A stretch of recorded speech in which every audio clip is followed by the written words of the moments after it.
Alright, this is day 3, and I guess it's a little bit more than a day and a half since the last time I was down here and I did that last video.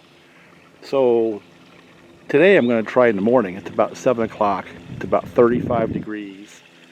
Now I was down here late morning last time and was quite successful with small fish, but I didn't catch anything big. So let's see what happens.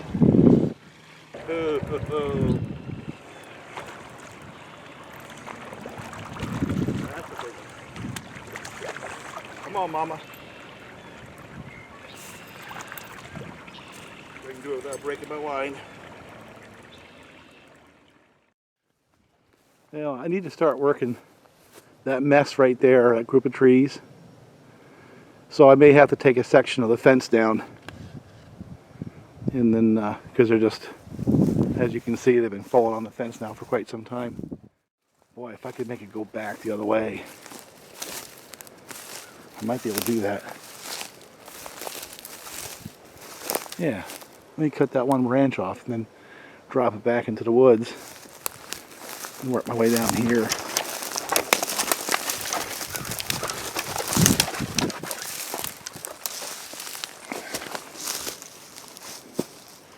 So this is the stuff that eats up the time.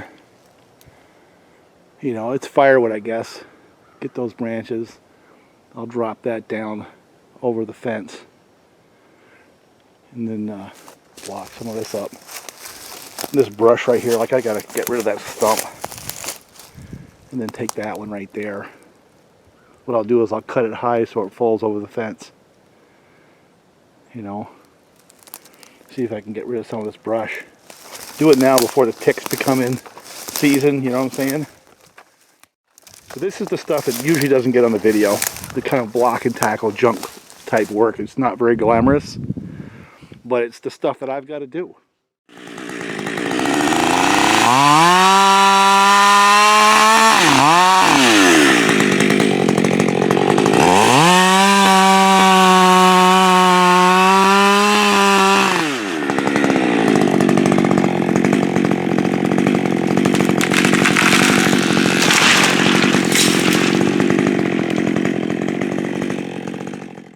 I really don't have a whole lot to say. It's just beautiful out. I've got work to do. I guess I do have a comment, I guess. There was a thread on, I think it was a Facebook or something like that, where a guy was asking for recommendations on 24-inch bars.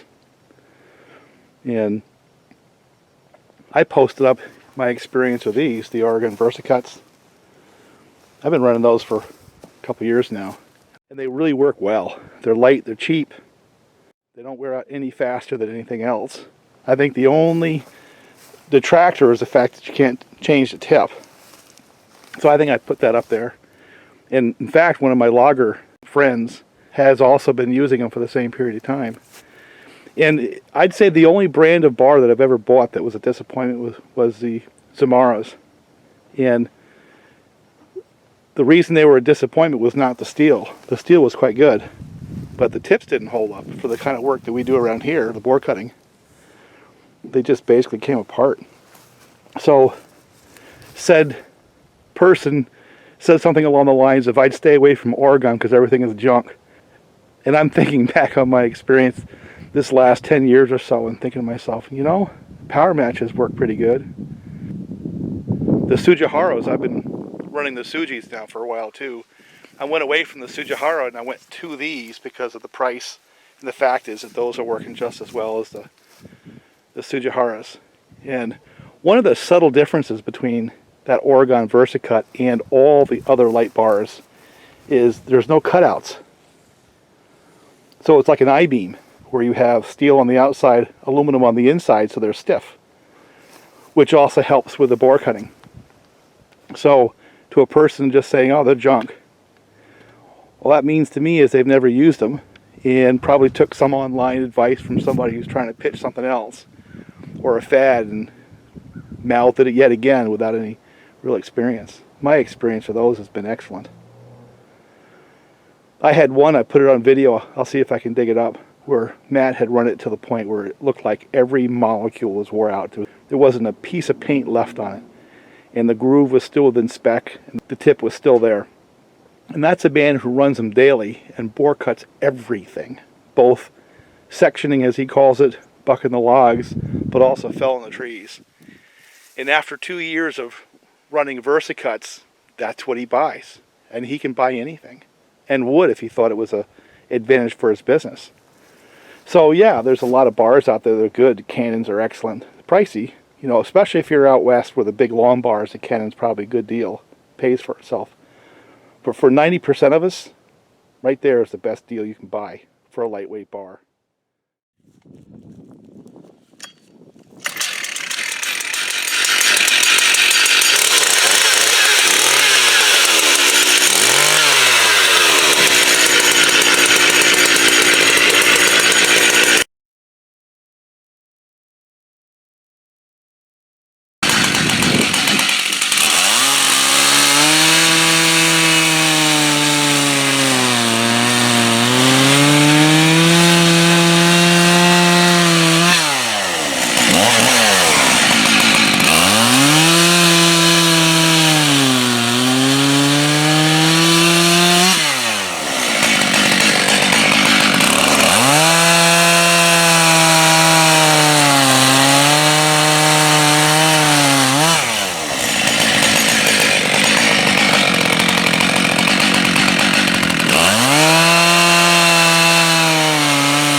So I'm going to do a short little video, and the idea and the concept is trying to parse out work saw versus high performance saw versus farm saw versus all those things.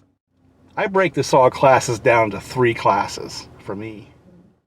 The first class is the general farm saw, and that means a saw that I carry in my truck for just general work. And I don't know from day to day if it's a big tree, a small tree, brush. The second concept for me is I call it Bling saw, but really all that means is a saw that, while it may be impractical, it's just fun. And yeah, you can do work with it, so it has the added benefit of being able to perform a function. But the primary focus on a Bling saw for me is a smile. You know, it's fun. Whether it's fast as hell, noisy, big, whatever the oddball characteristic, it doesn't matter. It's just something that's for fun. And you know, sometimes done right, like my 562 actually turns out to be an excellent work saw as well. So not only do you get a smile out of it, but it performs some of the functions a normal work saw would do. That's the definition of win, I suppose. The third class of saw is a saw for a professional, and that's a whole different game, because that branches out into the type of work that a professional might do, be an arborist or a Pacific Northwest logger doing, you know, 4-foot diameter old growth trees, or an East Coast logger doing 24-inch hardwood. You know, each guy has something that performs well for them, and they've honed their craft to the point where they have saws at work. And I'm not a professional, so I don't even attempt to go there. I can only reiterate what I see with my customer base, and they're pretty specific in what they like. I don't know a thing about the southern softwood loggers or the Pacific Northwest or anything like that, except for what you see on YouTube. But the Bling saw thing, I mean, that really, to me, encompasses most of the hobby saws, really, right? And yeah, there's a lot of crossover. So that's the backdrop, trying to kind of differentiate a little bit for me, in my world, what that means. And some of the saws that are Bling saws you'll be familiar with, and some you won't, maybe.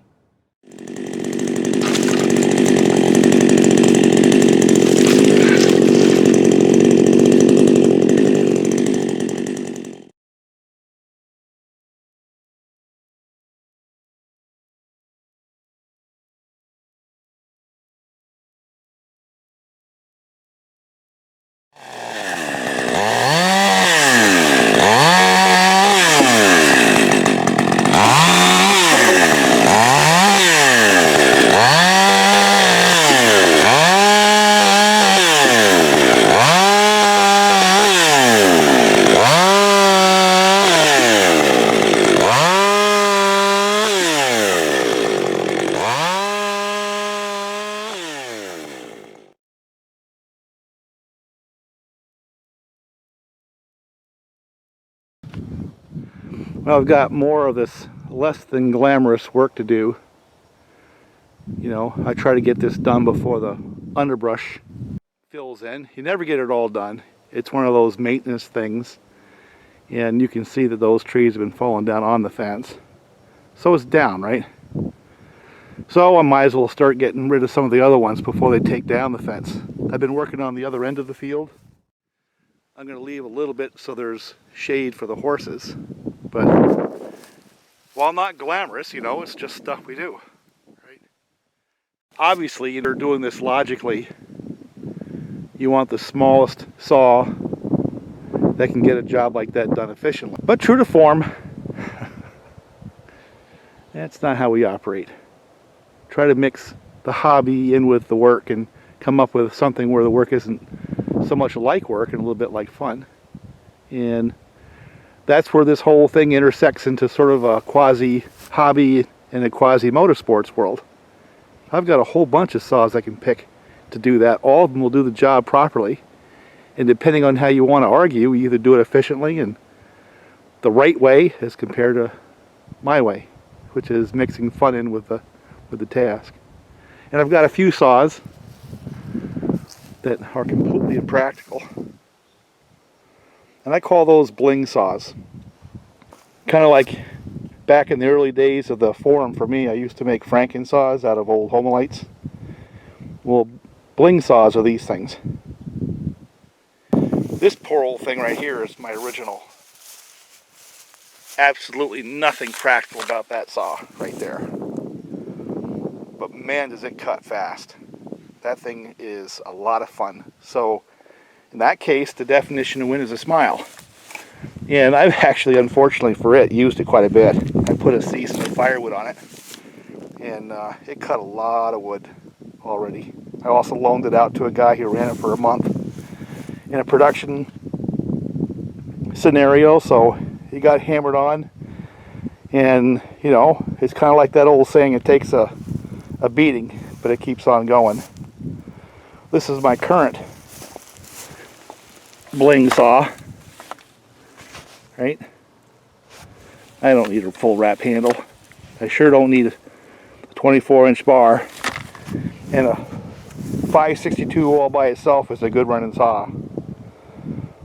But that thing there actually has turned out to be a little more practical than I had originally anticipated, because it's really kind of light, and the power, because of the modifications, approaches the 70cc saw, so I can use it for felling. And while it may be, in my definition, a Bling saw, something that makes you smile, adds a little fun to the work, it actually is turning into a fairly useful work saw. And that thing right there, that blue one right behind it, that's a pure Bling saw for me. My definition, because it sure makes me smile. That thing's fun. Just a big honking saw. Now it's going to grow a bar, but right now that's what I have. A fellow from out west here lent me a big bar. I haven't put it on there yet. And that's from the famous Smith brothers, Josh Smith in particular in this case, but his brother makes bike saws. So we'll eventually put that bar on Big Blue right there. Got to roll back, roll way back. I used to have fun with these back in the, oh my God, 20 years ago, even 10 years ago. Ran that saw there a lot. Came out here 2001. And for the first few years, that was the block and tackle saw, and it was the blending of the hobby with the farm work. And it was just different. Everybody else had Husky steels and stuff like that. I had that big old thing.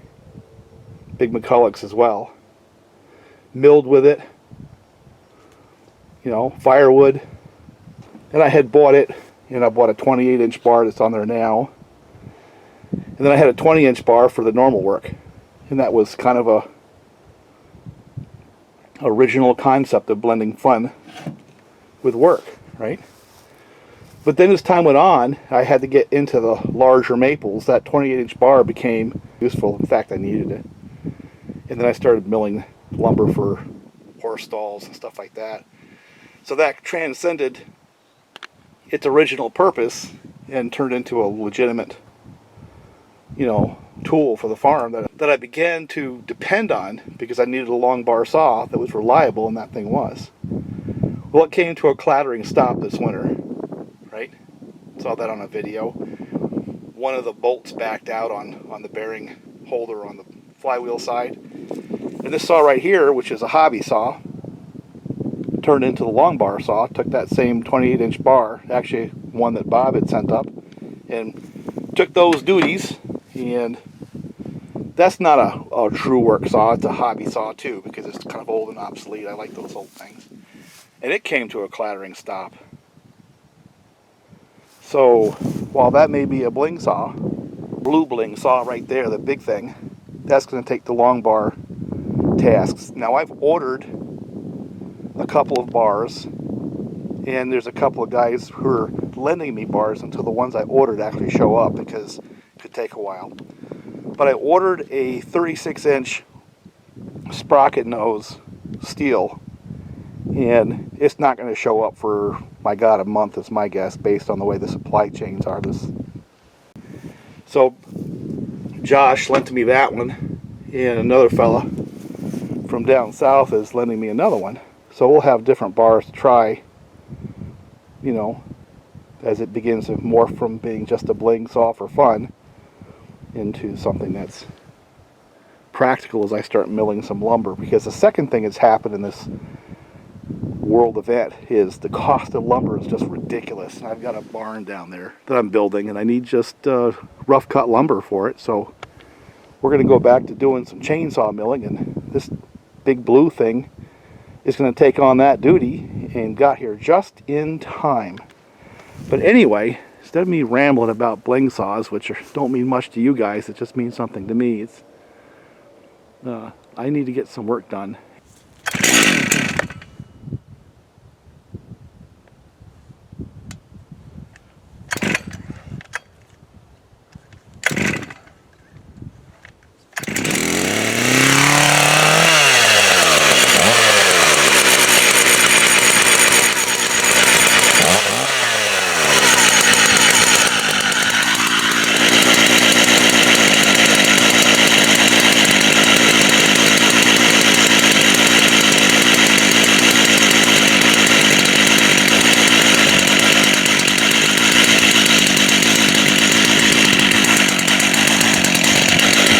You know, if I wasn't such a wuss, that thing would have started on the second point.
Well, and that's it, you know. This thing here is a freaking animal. But it's also a backache for an old man like me. I love this thing. And now it's beginning to rain, so I don't have time to play. And this is basically my new farm saw. And as much as I like it, it's a good thing I do, but it's meant to be in the truck, so if one of my hobby saws fails, or I have to get something done, I don't have time to fool around, this one's always ready to go. It's always gassed up, sharpened, and ready to rip. I think this is a very, very, very, very versatile tool. And it's a 70cc saw, it's a 565, but it's really not that heavy. And it's not broke in yet, we're still sorting it out. But its job is just to go and cut.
So why am I making you watch all this stuff? Be carrying that around and all that.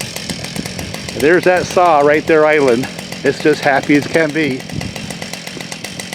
Well, I'm going to make the argument that that is arguably one of the 2 or 3 best farm saws you can buy at 565, because it'll handle this stuff. It really doesn't wear me out. It's light enough, has plenty of power. And yeah, you could argue that a 50cc saw, even sometimes an electric saw, could do what I'm doing. But the point is, I don't know what I'm going to do. I have no idea day to day what I'm going to have to run into when I come up on this hill. You know, is it just cleanup work like this? Or, you know, one of those larger trees falls over on the fence line, I got to cut it off. I mean, I've had 24-inch diameter trees. And that saw right there can handle everything that I run into on the farm, short of milling. So, yeah, you could argue for a 460, for example. That's a good saw. Or a small Echo or something like that. Great saw. But for an all-around farm saw, I don't think you can buy a better saw for the money than that 565. And I put my money where my mouth is and bought one. And you're going to see a lot of that saw. Why did I bring up the Bling saw? Because the point I want to make is this. Is there's so many ways to enjoy the hobby. You know, that big blue thing, my old kit saw, Bling saw, you know, my new 562 Bling saw, that's a lot of fun for me, and it's also pretty useful. But for a guy who just wants one saw, or in my case, I want an insurance policy that I know is going to work. There it is, right there. You know, before that it was a 372. Before that it was a 365. That very reliable saw that's capable of doing pretty much anything I want to do on the farm. I mean, any one of those trees could be on the fence if you want to, you know. So that's point number one. The definition of a farm saw for me is one that can reliably and fairly expeditiously handle the work that I have to deal with on the farm. Now the next thing is this. How much time was actually cutting versus how much time was carrying, cleaning up, or if I'm doing firewood splitting. So to argue the case that my Hot Rod 562 is a better saw than that 565 based on it being faster and lighter and stuff like that, that's just bullshit. Or just crap. I'll use that word instead. Because ultimately, you know, 15% more cut speed is not going to matter on jobs like I have to do around here, because most of the time is spent on the cleanup and the splitting, you know, things like that, not the saw time. What's really more important to me is having the capability. I don't want to be underpowered ever. That's not good. But I also don't want to carry 25 pounds for a farm saw. So that one right there is that one saw that does just about everything. And in one of my prior videos, it was pulling a 28-inch bar just handily. And then last week I had to do a job upstate where it was pulling a 24-inch bar through pine just handily. And I was only carrying it around because I didn't want to have multiple saws in the truck. I had to carry other things. So when I had to boil it down to just one saw to take the trip to do the job, there it is. So as much fun is my Bling saws, but it doesn't cause me any problems. I get jobs done. That saw there is not just an excellent farm saw, but if I was a tree service, I'd want one of those. I mean, you could log with it too. A guy who prioritizes reliability over speed, there it is. A tree service that needs a backup saw, ground saw, or actually just a primary saw, there it is right there. It'll do just about anything. That's an awesome saw for the money.